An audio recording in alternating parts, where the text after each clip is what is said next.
All right, Joe, I hate the scale. I don't like to do measurements. I don't like any of that stuff. But how do I measure my results? Like I hear a lot of things like along the lines of non-scale victories. And yeah, those are awesome. That is cool. Like I have more energy. I can feel my clothes fit better. But guess what, Joe? My waist right around my belly it hasn't really changed much and the scale hasn't moved. So then somehow you feel like you've got just like energy. You've got all this energy on the scale where it's like, okay, we need to really rethink the scale. The scale is simply this, it's feedback. Okay, from other people, when you get feedback or constructive criticism, you can take it a lot of different ways, right? So same thing with the scale, it's simply just feedback. Okay, so the scale went up, I'm not happy, I'm pissed off. The scale went down, I'm happy. The goal here is just to take feedback as neutral, not have really any emotions tied to the scale. It's cool that you get excited when the scale moves, and that's an indicator, right? But to have so much energy on the scale is where I think a lot of people go wrong. And then they don't even want to step on the scale, or they go to the doctor's office and like, I don't even want to look at that thing and see where it's at. And that's not where we want to be. And also at the same time, we do need some indicators. We do need some feedback to say, okay, I'm doing really good, I'm working out, I'm eating better, and what is the feedback telling me that I'm getting results? Is my belt loosening up? Is the scale moving in the direction I want it to? All these other things they're pretty objective, right? So like you can't really fake my belt notch or what the scale says.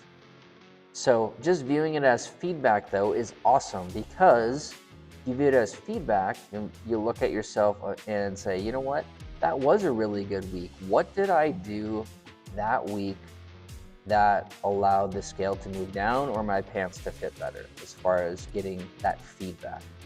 Well, you know what, every single day I did this, I ate a little bit better. I didn't go out and play darts and have the 3 drinks that I normally do. I just played darts and drank water. And you know what? I didn't seem like it snacked as much as what I normally do on the candy that was at work or the crackers that was just sitting out. Cool, that's good feedback. So how do I want to continue those results? Probably do the same thing.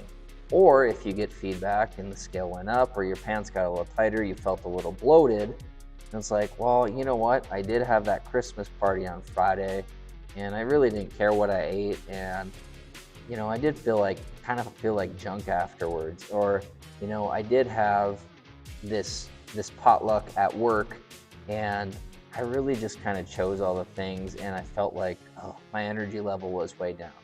And come to think about it, I did 3 or 4 things this week that just kind of made me feel like crap, and I overate. I didn't feel that good. Awesome, that's feedback. So maybe adjusting how you came to the party, or how you showed up at the party those 4 times, how you show up might impact that scale. So take it as feedback. It's not positive or negative. It's just like, okay, I know what I did. I'm going to maybe adjust how I do that. Just shift a little bit. That's the biggest thing. And then the next week or the next month, or however you weigh yourself or look at your belt or whatever, that's a really, really good way to figure out, where am I at? Get some feedback, take the energy off the scale, off the measurements, and really just look at, how am I doing from more of a neutral perspective.